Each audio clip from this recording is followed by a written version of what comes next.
ఇక డీటెయిల్ చూస్తే ఆంధ్రప్రదేశ్లో స్పెషల్ ఇంటెన్సివ్ రివిజన్ ప్రక్రియ సజావుగా కొనసాగుతుందని రాష్ట్ర ప్రధాన ఎన్నికల అధికారి వివేక్ యాదవ్ తెలిపారు. చిలకలూరిపేటలోని ఎస్ఐఆర్ పరిశీలన కేంద్రాన్ని సందర్శించిన ఆయన ఎన్యూమరేషన్ ఫారాల పంపిణీ దాదాపు 100% పూర్తయిందని, డిజిటలైజేషన్ ప్రక్రియ 62% పూర్తయిందని వెల్లడించారు. జూలై 14 లోపు ప్రక్రియను పూర్తి చేయాలని జిల్లా కలెక్టర్లను ఆదేశించినట్టు తెలిపారు. ఓటర్ల జాబితాలో లేని వారు తమ బంధువుల ద్వారా కూడా ఫారాలు సమర్పించవచ్చని ఈసీఐ నెట్ యాప్ లోని book your call with BLO సేవను వినియోగించుకోవాలని సూచించారు.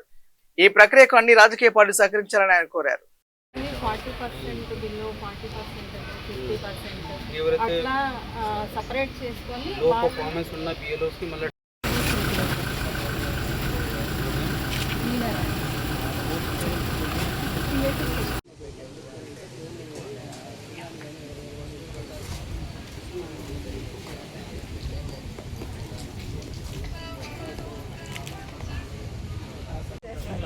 Already mapped in so polling station ఆ బిఎల్ఓ పేరు వస్తుంది, ఆ బిఎల్ఓ ఫోన్ నెంబర్ వస్తుంది. ఇది ఇంకా చేయడానికి అవకాశం లేదు అనే మెసేజ్ క్లియర్గా వస్తుంది. సో ఎక్కడైనా కూడా మీకు ఈ డౌట్ అయితే నేను వచ్చినప్పుడు కూడా అడిగారు, 2 దగ్గరలో ఓట్లు ఉంటాయి కదా, ఇక్కడ తెలియకుండా అక్కడ కూడా మ్యాప్ చేసుకునే అవకాశం ఉంది కదా అని చెప్పి దానికి ఇదండి క్లారిఫికేషన్. వన్స్ ఒక దగ్గర కనుక మ్యాప్ అయిపోతే దాన్ని ఫర్దర్గా ఏ ఒక్క పోలింగ్ స్టేషన్లో కూడా డబుల్ ఓట్ ఉన్న దగ్గర మ్యాప్ చేయడానికి పాసిబిలిటీ. ఆల్రెడీ మ్యాప్ అనే మెసేజ్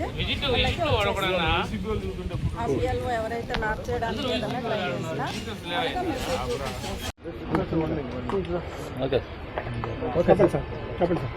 ఆంధ్రప్రదేశ్ రాష్ట్రంలో స్పెషల్ ఇంటెన్సివ్ రివిజను సజావుగా జరుగుతుంది. All BLO supervisors, AERO, EROs, district collectors అందరూ కష్టపడుతున్నారు. ఓటర్స్ నుంచి కూడా మంచి స్పందన వస్తున్నాయి. దీంట్లో మనం ఎన్యూమరేషన్ ఫామ్ ఏదైతే ఉంది అది ఆల్మోస్ట్ 100% డిస్ట్రిబ్యూషన్ చేయగలిగాము. అండ్ ఇప్పుడు డిజిటైజేషన్ ప్రాసెస్ జరుగుతుంది. డిజిటైజేషన్ కూడా చూస్తే ఈ రోజుకి 62% కంప్లీట్ చేయగలిగాము. 14 జూలై వరకు టైం ఉంది కాబట్టి విదిన్ టైం కంప్లీట్ చేయాలని ఆల్ కలెక్టర్స్కి చెప్పడం జరిగింది. ఎవరైతే ఓటర్స్ ఇక్కడ లేరు వాళ్ళు తాలూకా రిలేటివ్స్ ఎన్యూమరేషన్ ఫామ్ నింపి ఇవ్వచ్చు. అలాగే book your call with BLO ఒక ఈసీఐ నెట్ యాప్లో ఇది ఒక ఫెసిలిటీ ఉంది. సో మీ బిఎల్ఓస్ మీ కాంటాక్ట్ అవ్వాలంటే అలాంటి ఫెసిలిటీ ఉపయోగించుకోవాలని కోరుతున్నాను. అలాగే పొలిటికల్ పార్టీస్ వాళ్ళు బిఎల్ఏ కూడా యాక్టివ్గా as per ECI guidelines participate చేయాలని కోరుకుంటున్నాను.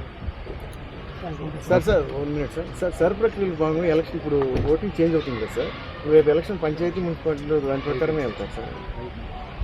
ఇది ఇట్స్ నాట్ పార్ట్ ఆఫ్ ఇది మన ఎజెండా లేదు కదా, మన ఎస్ఐఆర్ మాత్రమే ఫోకస్ చేస్తున్నాం. మీరు ఫామ్ ఇస్తున్నారు కదా బిఎల్ఓకి, ఆ ఫామ్లో క్యూఆర్ కోడ్ స్కాన్ చేస్తే ఆ ప్రాసెస్ మొత్తం వస్తుంది సార్. కానీ బిఎల్ఓలు వాళ్ళకి ఎక్స్ప్లెయిన్ చేయలేకపోతున్నారు పబ్లిక్కి, అది బాగా కంప్లైంట్ ఉంది సార్. గారు చూడండి, ఎక్స్ప్లెయిన్ చేయండి.